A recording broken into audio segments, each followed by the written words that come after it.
Strength and alignment. So if you're brand new to your handstand or you haven't had much luck in your handstand so far, this is going to be your bread and butter. You want to stay here for a while and build strength and awareness of the proper technique and alignment, which is going to ensure that once that foundation is really strong, that you're progressing at a very, very steady pace. So a lot of people skip this step, try to go right into the skill of handstanding, and again, they end up typically either frustrated or even worse, sort of developing really poor habits that you have to go back and correct, or maybe you just sort of, just lose interest. So anyways, the first thing that we're going to focus on here is hand placement and wrist activation. We said in the first video, we measured our wrist extension, we measured our carrying angle. Very important that you did that. And then every time you put your hands onto the ground, you're putting them in the same place. The next step would be, after we place the hands in the proper place, then to activate the wrist, to activate the wrist muscles that are going to stabilize in this position and also keep the wrist safe. So you're going to, again, bring the hands together, and we're going to press into the palm knuckles while trying to pull the heel of the hand apart. So the palm knuckles, all of them are pushing down, even the outer hand is pushing together, and we're trying to pull the heel apart. You can see I'm shaking a bit. It's a lot of work in your forearms. When we put our hands onto the ground, you're going to press into the palm knuckles, isometrically lifting the back of the hand. The next thing is the fingertips. And we want the fingertips, when you place your fingertips onto the floor, that they're pulling towards the palm of the hand. So fingertips pulling towards the palm of the hand, and you can feel that when you do that, the hands don't want to move. And that's essentially the name of the game in handstand is that once we've set up the body and aligned it, we don't want it to move. And so strength really in the handstand has to do with us having the ability to hold the alignment as we move in the handstand and eventually balance in the handstand. So that's what this whole section will be about. So the next thing is going to be our shoulder activation. So one quick detail about setting up is typically people, when they set up in their handstand, that they bring their shoulders really far ahead of the hands. That's more of a planche or a bakasana, where we're leaning really far over the hands, and that's not actually a good handstand setup. It's a lot more stress on the wrists, and it's actually a different set of muscles where we're pulling the shoulder blades back to lean forward, whereas in the handstand we're trying to lift the shoulder blades and push the shoulder blades up. So start by, again, every time putting the hands in the same place, every time activating the hands, pressing into the palms, pulling the fingertips back towards the knuckles, and then keeping your shoulders slightly behind the fingertip, okay, or slightly behind the heel of the hand. And then from here, the activation for the shoulders is to protract, so to come into a cat-like shape or to lift the back body, and then to squeeze around the backs of the armpits, and then eventually we're elevating in this position. So we're pushing the arm bones up towards the ears as much as we can. Okay, so it's protraction, closing externally, rotating, closing the backs of the armpits, and then shoulder elevation in this position. Okay, so we're going to do this first in tabletop position with a little bit more work required. So your knees are going to be hovering, shoulders are going to be slightly behind the heel of the hand. We'll activate the wrist, lift the back, squeeze the backs of the armpits, and then push the arm bones up towards the ears. So it's almost like you're pushing the body away. Try 3 more of these. So again, shoulders slightly behind the heel of the hand. We're going to activate the wrists and fingertips, and then lift the back, squeeze the backs of the armpits, push the arm bones up towards the ears. 2 more, so hovering here on the knees, keeping the shoulders back, activate the wrist, lift the back, squeeze the armpits, push the shoulders up. 1 more time, shifting Shoulders come over the hands, activate the wrist and fingers, lift the back, squeeze the backs of the armpits, and then push the ground away. And if you're doing that right, that's a lot of work, right? And so as far as I teach the handstand, all of the work that we do in the handstand comes before we actually jump. So if you're trying to jump into your handstand without all of that muscular effort, you're just going to sort of fall into whatever direction your weight is leaning into. So again, the strength in the handstand is about stabilizing and keeping the shape of the handstand. So we want all of that sort of work to be there before we even think about going into the handstand. So the next thing, it's the same work, but just from a different perspective. So we're going to work this from a couple of angles here. So the first thing, we're coming from sort of this tabletop position where the hands are slightly ahead of the shoulders. And then I'm going to think here about pushing the back body into the ground. So pushing my shoulder blades into the ground and then elevating here, squeezing the backs of the armpits. Okay, so try this a few times, relax, and then push the back of the body into the ground. Shoulders elevate here, and you can even look up as if you were balancing, looking between your hands, and release. One more time, you're going to push the back body into the ground, push the shoulder blades into the ground, and then elevate your shoulders, squeeze the backs of the armpits, and release. So you'll probably notice right away that that's a lot of work.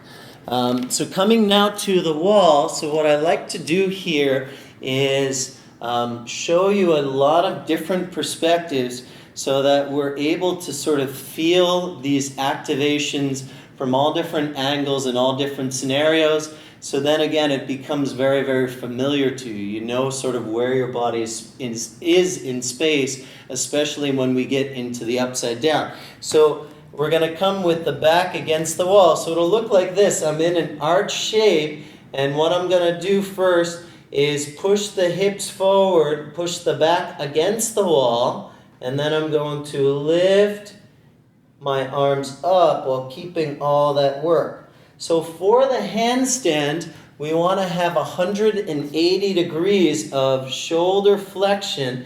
So the arm is coming all the way in line with the thoracic spine without opening. So it's very easy here to sort of open the spine here.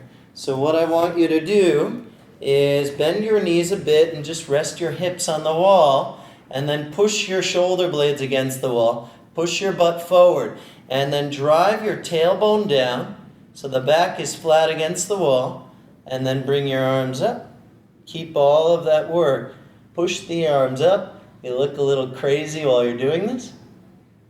And relax, okay? So from there, we have all of that work involved. And then the hips. So I said with the hips, what we're trying to do here is to push the hips forward into shoulder extension. So again, this is sort of an awkward position right side up. But once we get into the handstand and we extend the upper back, it becomes a very, very straight line. So the hips are pushing forward. So anytime we're jumping into the handstand, know which direction hip extension is. And then posterior pelvic tilt. So think about zipping up your pants, or you can think about pulling your tailbone down in between your feet.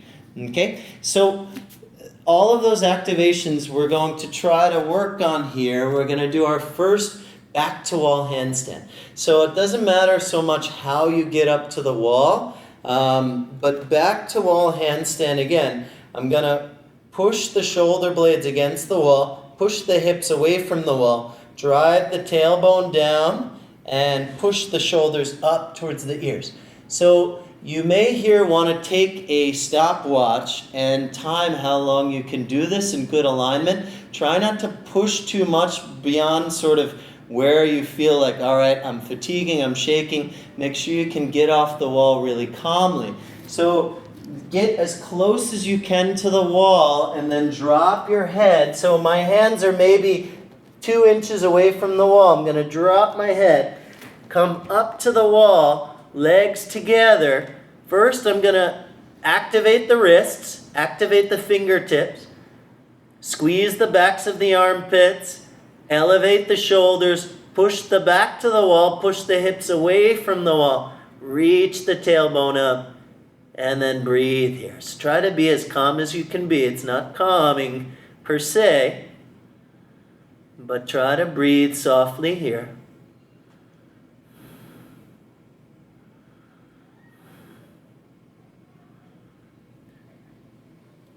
Good. So getting off the wall as comfortably, as calmly as you can.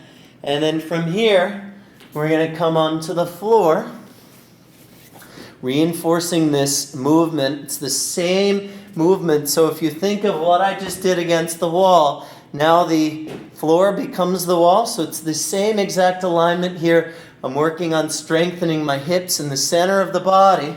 So I'm going to start from this position where my feet are on the ground, my hips and shoulders are on the wall, and then from there I'm going to just lift my arms just so you can see. Push the shoulders onto the wall, lift the hips, and then drive the tailbone forward through the feet. You can stay here. You can bring the legs up. Try to activate the glutes here. Eventually you're in this position.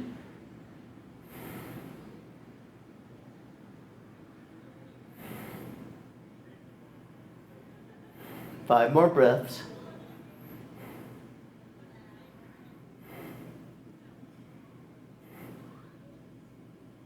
Good, release. Shake it out. So we're going to give our body about 30 seconds just to relax, release, and then we're going to repeat the second step. So as I always say when we're doing handstand work, it's not about doing reps. It's about doing them purposefully. So each time you do this, you're reinforcing something. So you can reinforce really poor and sloppy habits, or you can reinforce the habits and the principles that you're trying to work on. So if you do 1,000 handstands with really poor form, that's what your body's going to remember. That's what you're reinforcing. So in order to sort of do this position, which for most of us is really new, we have to be very sort of specific about what it is that we're reinforcing. So again, last time back to the wall, just go over it quickly, but think here about pushing the arm bones up, pushing the shoulder blades towards the wall, pushing the hips away from the wall, driving the tailbone down, and then activating the wrist. So any way that you can get up to your handstand here, but be relatively close so we can stay in good alignment. Come up, drop the head, and then push the ground away. Shoulder blades squeeze together, or backs of the arms squeeze together. Flex down into the hands. Push the back body back. Push the hips forward. Tailbone drives up. Try to relax the neck. Look down between your eyebrows. 5 more breaths.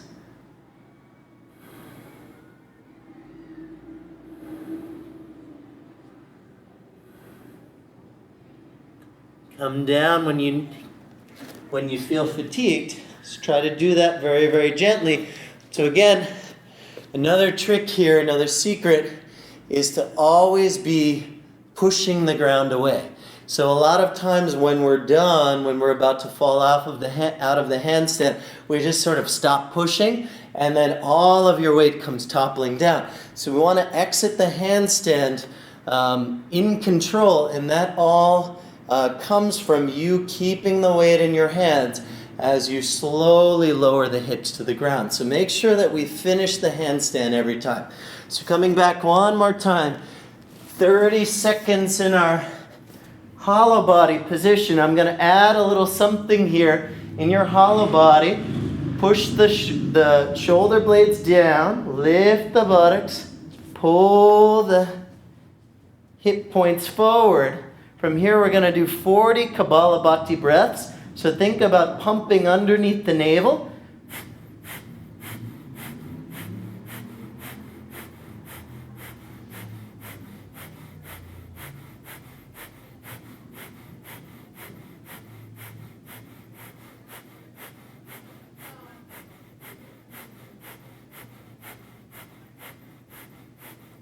Good, relax.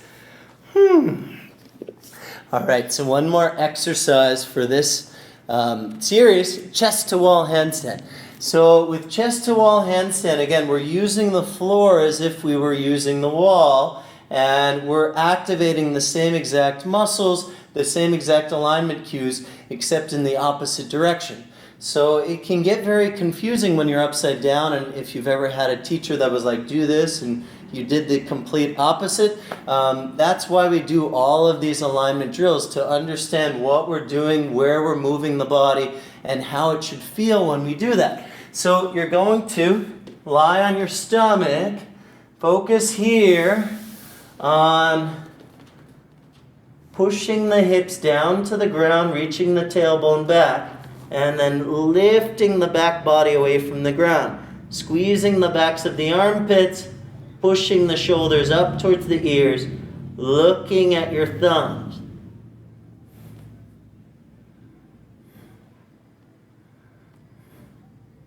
Relax here.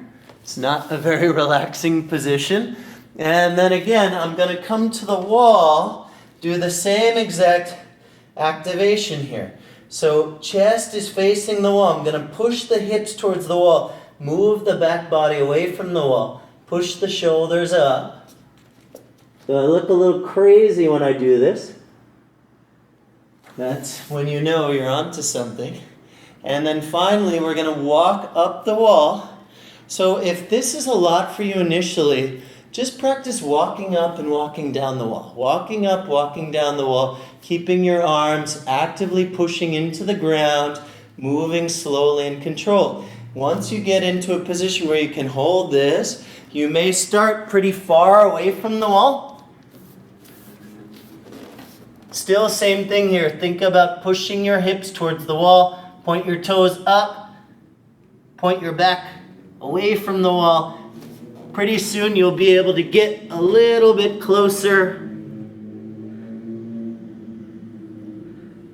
Activate the wrists.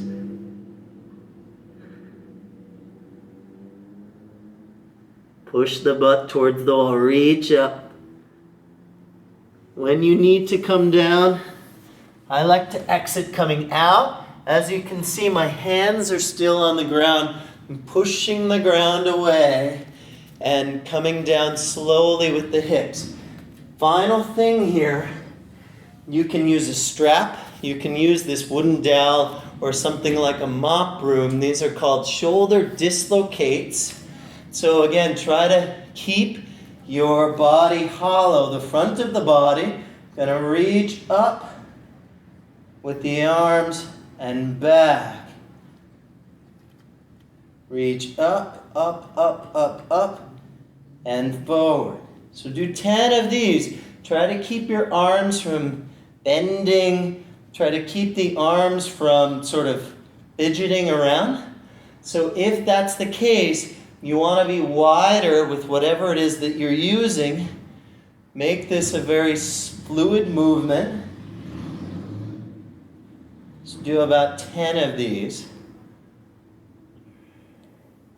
And one more set here. You can take chest to wall, and then one more round of these shoulder dislocates, and that will be the end of our strength and alignment section.